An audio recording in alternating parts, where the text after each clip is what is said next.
நாளைக்கான வீடியோ தாங்க வந்திருக்கு. வீடியோ வந்து சூப்பரா இருந்துச்சு அப்படின்னு தான் சொல்லணும். அதாவது நம்ம மாறன் இருக்கார்ல, மாறன் வந்து எல்லாரும் முன்னாடி வந்து வீரா கிட்ட வந்து பிடிச்சிருக்கா அப்படிங்கிற மாரி கேட்டாரு அப்படின்னு தாங்க சொல்லணும். அதெல்லாம் பார்க்குறதுக்கு நம்ம சேனலை மட்டும் மறக்காம லைக் அண்ட் சப்ஸ்கிரைப் மட்டும் பண்ணிருங்க. ஃபர்ஸ்ட் எடுத்தோனே மாறன் வந்து ரூம்ல வந்து ரொம்ப கவலையோட இருக்கிற மாரி காட்டிக்கிட்டு இருக்காங்க. அப்போ வந்து வள்ளி வந்து வராங்க. "என்னடா கவலையா இருக்க?" அப்படிங்கிற மாரி கேட்டோனே, "அதெல்லாம் ஒண்ணும் இல்ல அத்த" அப்படிங்கிற மாரி சொல்றாங்க. "என்ன இன்னைக்கு வீராவ பார்க்க போலையா?" அப்படிங்கிற மாரி சொல்றாங்க. "அவள போய் பார்த்து என்ன ஆக போகுது? அவளுக்கு தான் கல்யாணம் முடிய போகுதுல்ல" அப்படிங்கிற மாரி சொல்றாங்க. "அப்படியா? அப்படின்னா நீ போய் அவளுக்கு ஒரு கிஃப்ட் எடுத்துட்டு வந்துரு. அவ கல்யாணத்துக்கு குடுத்துருவோம்" அப்படிங்கிற மாரி சொல்றாங்க. "அத்த என்னத்த இப்படி பேசிக்கிட்டு இருக்க?" அப்படிங்கிற மாரி சொன்னோனே, "பிறகு என்னடா அவளுக்கு வந்து கல்யாணம் முடியறதுக்குள்ள எப்படியாவது கரெக்ட் பண்ணி அவளை வந்து நீ கல்யாணம் பண்ண பார்ப்பியா? அதை விட்டுப்புட்டு கல்யாணம் நடக்கும் போது விட்டுருவோன்னு சொல்லிக்கிட்டு இருக்க" அப்படிங்கிற மாரி சொல்றாங்க.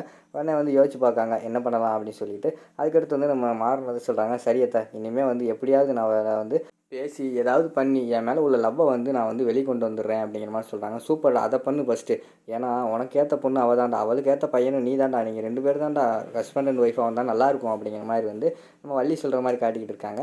சரின்னு சொல்லிட்டு நம்ம மாறனுக்கு வந்து ஒரு எஸ்எம்எஸ் வருது. அந்த சவுண்டு கேட்டுட்டு, "என்னடா வீரா தான் எஸ்எம்எஸ் பண்ணுறாளா?" அப்படிங்கிற மாதிரி கேட்காங்க. அதை பார்த்துட்டு, "அத்தை நீ வேறு இன்விடேஷன் வந்து சாம்பிள் அனுப்பியிருக்காங்க, அதை கொண்டு போய் வேறு அவங்க குடும்பத்திட்ட காட்டணும்" அப்படிங்கிற மாதிரி சொல்கிறாங்க. "சரி போய் காட்டு" அப்படிங்கிற மாதிரி சொல்கிறாங்க. "இது வேறு ஒரு வேலை, அங்கே போனாலே எனக்கு அவன் நினப்பாவே இருக்கும்" அப்படிங்கிற மாதிரி சொல்கிறாங்க. "சரி நான் வேணா போகிறேன் அவகிட்ட, அப்போ தான் எனக்கு பேசுறதுக்கு டைம் கிடைக்கும்" அப்படிங்கிற மாதிரி சொல்கிறாங்க. "அத்தை போதும், நீ ஆல்ரெடி வந்து என் லவ்வை பற்றி சொல்லி ரொம்ப பிரச்சனையாக்க பார்த்துட்டேன். இனிமேல் அதை சொன்னேன்னா பெரிய பிரச்சனை ஆகிடும். பேசாமல் இப்போ தான் அப்பா என்கிட்ட பேச ஆரம்பிச்சிருக்காரு, நானே போய் காட்டிக்கிறேன்" அப்படிங்கிற மாதிரி சொல்கிறாங்க.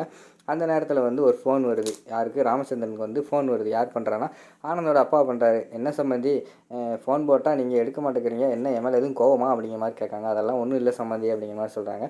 "சரி சம்மந்தி, என் பையன் வந்து உங்கள் கடையில் தான் ஜவுளி எடுக்கணும்னு சொல்கிறான். கல்யாண புடவை ட்ரெஸ்ஸு எல்லாமே வந்து உங்கள் கடையில் எடுத்துருவோம். வெளியில் போய் எடுத்தோம்னா உங்களுக்கு தான் கெட்ட பேர். என் மகன் கூட எப்படி யோசிக்காம பாருங்களேன், நாளைக்கு வந்து எடுத்துடலாமா?" அப்படிங்கிற மாதிரி கேட்காங்க.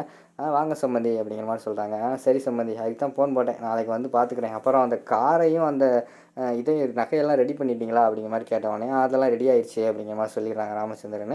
சரின்னு சொல்லிட்டு அடுத்த சீனில் வந்து நம்ம மாறன் இருக்கார்ல, மாறன் வந்து வீராவோட வீட்டுக்கு தான் போகிறாங்க. பத்திரிக்கையோட சாம்பிள் எல்லாம் காட்டுறதுக்காக போய் கதவை தட்டுறாங்க.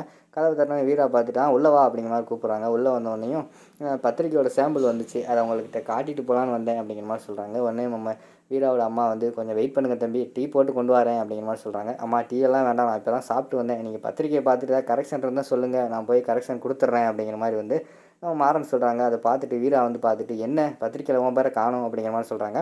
"என் பேர் தானே, அது இருந்து என்ன ஆக போகுது, அதெல்லாம் ஃப்ரீயாக விடு. வேறு மாப்பிள்ளை பொண்ணு பேர், உங்கள் குடும்பத்து பேர் எதுவும் பிரச்சனை, எதுவும் மிஸ்டேக் இருந்தால் சொல்லு, நான் போய் சொல்லிடுறேன்" அப்படிங்கிற மாதிரி சொல்கிறாங்க. உடனே வீராவோட அம்மா அதை வாங்கிட்டு, "தம்பி என்ன தம்பி, உங்கள் பேர் இதெல்லாம் இருக்கணும், உங்கள் பேர் தான் முக்கியம். நீங்கள் தான் முன்னாடி நின்று இந்த கல்யாணத்தை வந்து நடத்தி வச்சுக்கிட்டு இருக்கீங்க. உங்கள் பேரே இல்லைன்னா எப்படி? தங்கள் நல்வரவை விரும்பும் மாறன் அப்படின்னு சொல்லிட்டு கீழே போடுங்க தம்பி" அப்படிங்கிற மாதிரி சொல்கிறாங்க. "அதெல்லாம் எதுக்குமா, வேண்டாம்" அப்படிங்கிற மாதிரி சொல்கிறாங்க.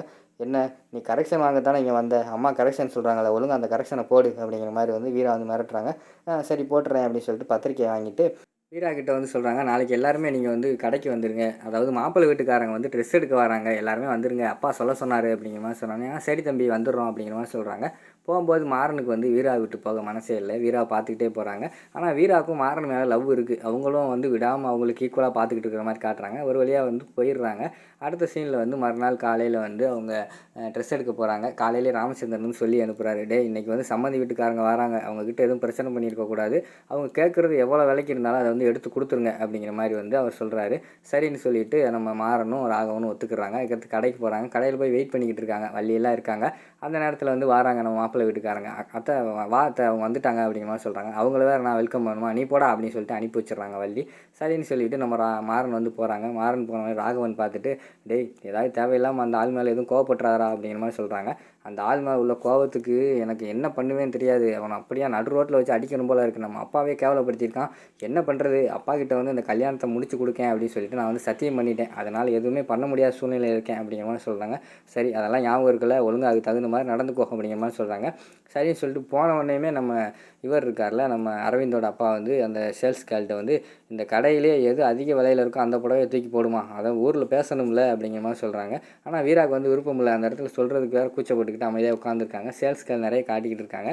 அங்கிட்டு பார்த்தா ஆனந்த் வீராவை வந்து சாப்பிட்ற மாதிரி பார்த்துக்கிட்டு இருக்காரு குறுகுறுன்னு. "இவன் என்ன எப்படி பார்த்துக்கிட்டு இருக்கான் கல்யாணத்துக்கு முன்னாடியே அப்படின்னு சொல்லிட்டு இவருன்னு இடையில போய் 2 பேருக்கு இடையில போய் நின்றுக்கிறாரு நம்ம மாறனு. ஏமா அந்த சேலை எடுத்து போடுமா, இந்த சேலை எடுத்து போடுமா அப்படிங்கிற மாதிரி சொல்லிகிட்டு இருக்காங்க. பரவாயில்லையா தம்பி, உங்களுக்கு எல்லாம் விவரம் தெரிஞ்சிருக்கே அப்படிங்கிற மாதிரி வந்து நம்ம ஆனந்தோட அப்பா சொல்லிக்கிட்டு இருக்காங்க. உடனே கண்மணி வந்து நீ இரு, மாப்பிள்ளையும் வீராவையும் பார்க்க விடாமையா பண்ணிக்கிட்டு இருக்க, உன்னை எப்படி மாட்டி விடுறேன் பாரு அப்படின்னு சொல்லிட்டு. ஆமாம்மா, இவருக்கு வந்து இந்த கடையில் ஃபுல் அண்ட் ஃபுல் தெரியும், இவர் தான் ஆல்ரவுண்டர். மாறன், நீங்கள் தப்பாக நினைக்கலன்னா நீங்கள் வேணால் சேரீ எடுத்து காமிங்களேன் அப்படிங்கிற மாதிரி சொல்லிடுறாங்க. அதை கேட்டவொடனே மாறனுக்கு வந்து தூக்கி வாரி போட்டது கவலையாயிருது. என்னடா அவ எப்படி சொல்லிக்கிட்டு இருக்கா அப்படின்னு சொல்லிட்டு வள்ளி வேற யோசிச்சுக்கிட்டு இருக்காங்க. இந்த பக்கம் பார்த்தா அரவிந்த் வந்து எதுக்கு அவரை சங்கடப்படுத்திக்கிட்டு வேண்டாம் அப்படிங்கிற மாதிரி சொல்கிறாங்க. சரி, சங்கடமாக இருந்தால் விட்டுருங்க அப்படிங்கிற மாதிரி கண்மணி சொல்கிறாங்க. அங்கிட்டு பார்த்தா நம்ம மாறன் வந்து இல்லை எனக்கு ஒன்றும் பிரச்சனை இல்லை, நான் காட்டுறேன் அப்படின்னு சொல்லிட்டு போய் சேலையெல்லாம் நம்ம நல்லா சிரித்த முகத்தோட நான் கேஷுவலாக எடுத்து போட்டுக்கிட்டு இருக்காங்க. அதை பார்த்தோன்னே கண்மணிக்கு ஷாக் ஆகிடுது. என்ன இப்படி சிரித்து என்ஜாய் பண்ணி சேரீ எடுத்து கொடுத்துக்கிட்டு இருக்கான், உண்மையாகவே அவன் லவ் பண்ணலையா, என்ன இப்படி பண்ணிக்கிட்டு இருக்கான் அப்படிங்கிற மாதிரி யோசிச்சுக்கிட்டு இருக்காங்க. அதே தான் வள்ளியும் யோசிச்சுக்கிட்டு இருக்காங்க. என்ன இப்படி ஜாலியாக எடுத்து கொடுத்துக்கிட்டு இருக்கான் அப்படிங்கிற மாதிரி யோசிச்சுக்கிட்டு இருக்காங்க. அடுத்து நம்ம வீரா வந்து ஸ்டோன் வச்ச இது வந்து வேண்டாம், எனக்கு சேரீ வேண்டாம் அப்படிங்கிற மாதிரி சொல்லிடுறாங்க. ஸ்டோன் வச்சது வேண்டாமா, அப்போனா இந்த புடவை பாருங்கள் சூப்பர், நீங்கள் விலை அதிகமாகவும் கேட்குறீங்க, அதே மாதிரி இது வந்து மிஷினால் பண்ணது கிடையாது, கை தெரியாத பண்ணது, இதை வச்சு பாருங்கள் அப்படின்னு சொன்னோடனே அவங்க ஆனந்தும் இதை பார்த்துட்டு சூப்பராக இருக்குது அப்படிங்கிற மாதிரி சொன்னோடனே சார் சூப்பர் சார், உங்களுக்கு நல்லா செலக்ட் பண்ணுறீங்க அப்படிங்கிற மாதிரி சொல்லிவிட்டு ஆனந்தம் சொல்கிறாங்க. கடைசியாக வந்து நம்ம மாறன் வந்து வீராவை பார்த்துட்டு வீரா பிடிச்சிருக்கா அப்படிங்கிற மாதிரி வந்து டபுள் மீனிங்கில் கேட்குற மாதிரி காட்டுறாங்க. அதோட பார்த்தீங்கன்னா இந்த எபிசோடு வந்து முடிச்சிடுறாங்க.